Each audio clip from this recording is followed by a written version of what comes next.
¿Sabías que en la actualidad es imposible producir un disco de vinilo en Colombia? Y en la década del 60 habían más de 15 fábricas encargadas de elaborar estos discos.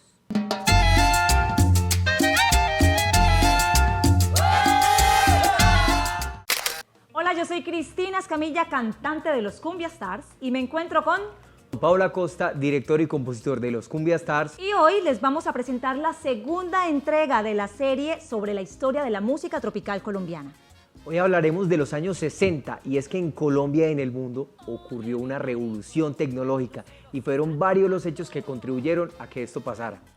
Y uno de estos acontecimientos fue la popularización de la radio de transistores, que hicieron su aparición en la década del 50, pero en la década del 60 motivó muchísimo a la gente a tener una radio en su casa. Era más barato y además portátil porque se podía usar con pilas.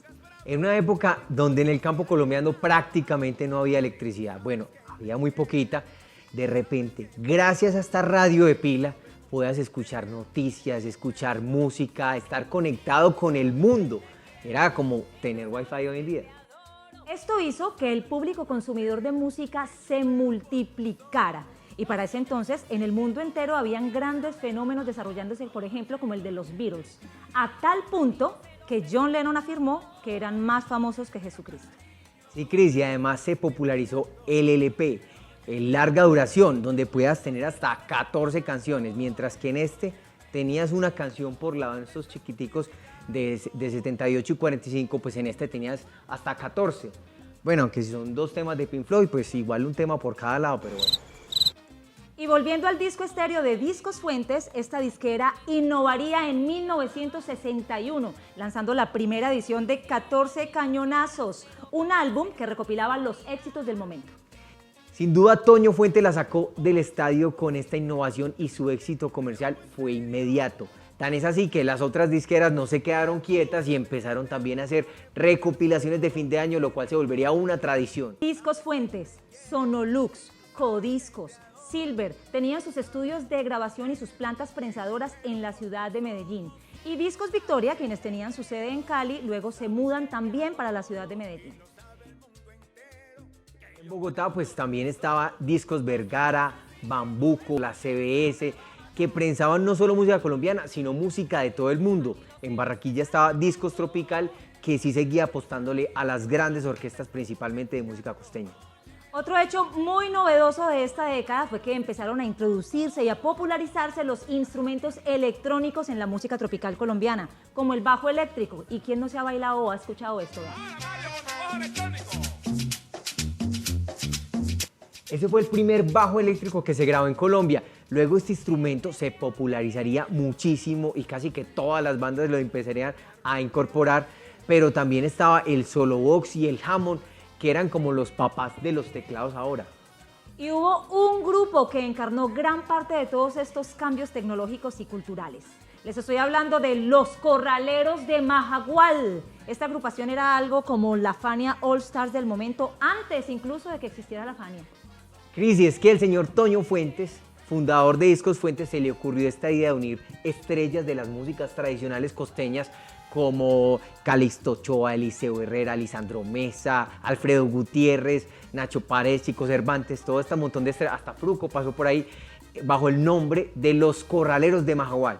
¿Y por qué fueron tan innovadores los Corraleros de Majagual? Pues fueron los primeros en combinar el sonido del acordeón con la sección de vientos típica de las bandas de porro.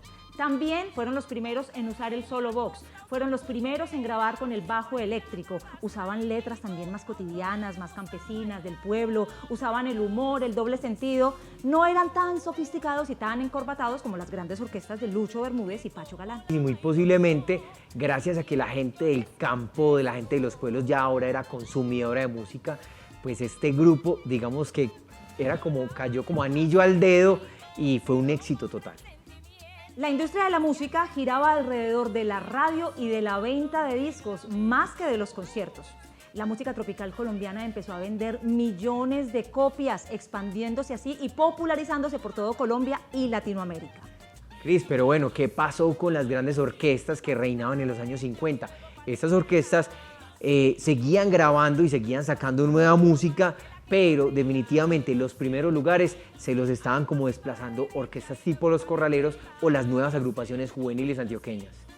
¿Y qué tal, Juanpa, si hacemos un breve recorrido por algunos de los éxitos de esta década para tener así más o menos una idea y un panorama sonoro de lo que acontecía en este momento?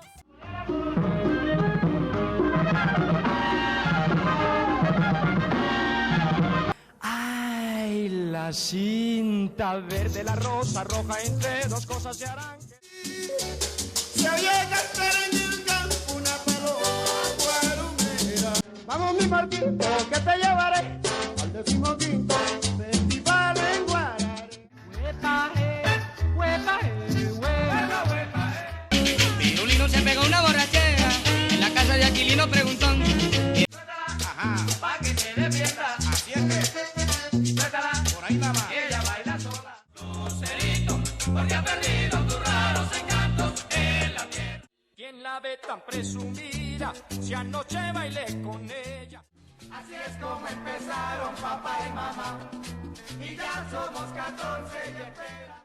La piragua, la piragua. Como ven, a principio de la década pues dominaron mucho los corraleros, luego estas agrupaciones juveniles ganaron terreno y a finales de la década también empezaba a meterse las orquestas venezolanas, pero sobre todo en la década siguiente. En esta década, Lucho Bermúdez decide mudarse a la ciudad de Bogotá y así empieza a generar un movimiento musical muy importante en la capital. Otras agrupaciones importantes fueron los Graduados, los Teenagers, la Sonora Dinamita, los Golden Boys y los Gaiteros de San Jacinto, que realizarían su primera grabación. Y como ven, los 60 fueron muy importantes. Se grabó por primera vez La Piragua, canción que ha sido nominada por varios como la canción del siglo en Colombia. Y también se grabó La Pollera Colorá, una cumbia tan popular que incluso Bart la cantó en un capítulo de Los Simpsons. Por eso le digo, negrita linda, ven pa' acá con su pollera colorada. Y teníamos estudios enormes con tecnología de punta a la altura de los mejores estudios del mundo. Vendíamos millones de discos, exportábamos discos a toda Latinoamérica. Era un éxito total. Y es que sin duda, Juanpa, la década del 60 fue una época maravillosa para nuestra música tropical colombiana. ¿Y tú qué crees? ¿Qué opinas? ¿Crees que nuestra música colombiana pueda volver a tener este gran éxito? Pues nosotros creemos que sí, ¿cierto? Entonces, suscríbete a este canal, comenta, la invitación es para que seas curioso y ames profundamente nuestra música colombiana que es maravillosa. Esperamos en nuestra próxima entrega donde nos adentraremos en los años 70. ¡Te esperamos! ¡Chao! ¡Chao!